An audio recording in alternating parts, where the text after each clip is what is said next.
నమస్తే welcome to J7 TV news. Jagan 2.0లో party కోసం పనిచేస్తున్న ఎవరిని కూడా మర్చిపోకుండా డేటాబేస్ క్రియేట్ చేయమని చెబుతున్నాను. దీని ఆధారంగా ప్రతి ఒక్కరికి గుర్తింపు ఉంటుంది. రాష్ట్ర వ్యాప్తంగా వైఎస్ఆర్సీపీ కార్యకర్తకు ఎవరికి అన్యాయం జరిగినా, ఎవరి వల్ల అన్యాయం జరిగిందో యాప్లో నమోదు చేయండి. మనం అధికారంలోకి వచ్చిన వెంటనే అధికార దుర్వినియోగం చేసిన ప్రతి ఒక్కరిని చట్టం ముందు నిలబెడదామని జగన్ అన్నారు. ఈ జగన్ 2లో మాత్రం ఖచ్చితంగా ఎవరైతే పార్టీ కోసం చేసినారో ఈసారి ప్రతి ఒక్కరిని కూడా మర్చిపోకూడదు, డేటాబేస్ క్రియేట్ చేయండి అని చెప్తాను. ఈ డేటాబేస్ ఆధారంగానే రేపొద్దున ప్రతి ఒక్కరికి కూడా గుర్తింపు అనేది ఉంటుందనేది ఈ సందర్భంగా ఖచ్చితంగా తెలియజేస్తాను. ఇక్కడే కాదు, రాష్ట్ర వ్యాప్తంగా కూడా రాబోయే రోజుల్లో నెక్స్ట్ 1 వీక్లో నెక్స్ట్ వీక్ బహుశా ఒక యాప్ కూడా తయారు చేస్తా ఉన్నాం. దాంట్లో కూడా మీ సీనియర్ లాయర్లు అందరూ కూడా దాంట్లో యాప్లో కూడా ఇన్వాల్వ్ అవుతున్నారు.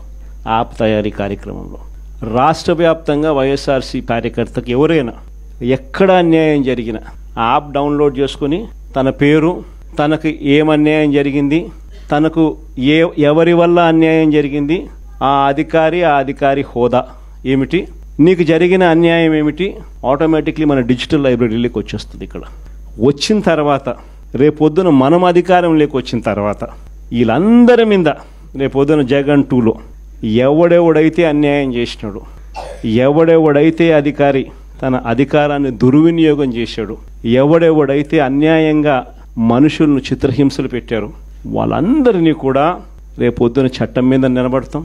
చట్టం తన పని తాను చేసుకొని పోతుంది. ఎందుకంటే ఈరోజు చూస్తూ ఉన్నాం ఇవన్నీ కూడా. ఈరోజు లాయర్లుగా మనం పోయి వాదించే కార్యక్రమం ఏదైతే మనం చేస్తూ ఉన్నాము అని అంటే, ఎవరి తరపున మనం వాదిస్తున్నాము అని అంటే నిజంగా దెబ్బతిన్న వారి తరపున వాదిస్తూ ఉన్నాం. ఆ దెబ్బ అనేది ఎంత తీవ్రంగా కనిపిస్తూ ఉంది అని అంటే, దొంగ కేసులు పెడతా ఉన్నారు, అందులో నుంచి దొంగ సాక్ష్యాలు పుడతా ఉన్నాయి. దొంగ సాక్ష్యాల ఆధారంగా మనుషులను తీసుకొని పోయి జైల్లో పెడతా ఉన్నారు. జైల్లో నుంచి ఆ మనిషి బయటకు వచ్చేసరికి ఆ కేసు అయిపోయేసరికి మరో కేసు.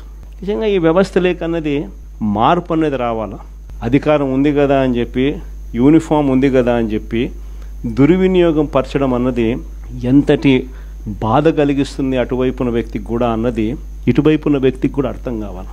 అర్థం కావడానికి అందుకనే లాయర్లు చేయించిన ఈ యాప్ని మనందరి సమక్షంలోనే నెక్స్ట్ వీక్ అది కూడా లాంచ్ చేసే కార్యక్రమం కూడా చేస్తాం. రాష్ట్ర వ్యాప్తంగా ఈ కార్యక్రమాలన్నీ చేసే ప్రతి విషయంలో కూడా మరొక్కసారి మళ్ళీ చెప్తా ఉన్నా, మీ పాత్ర చాలా ముఖ్యం.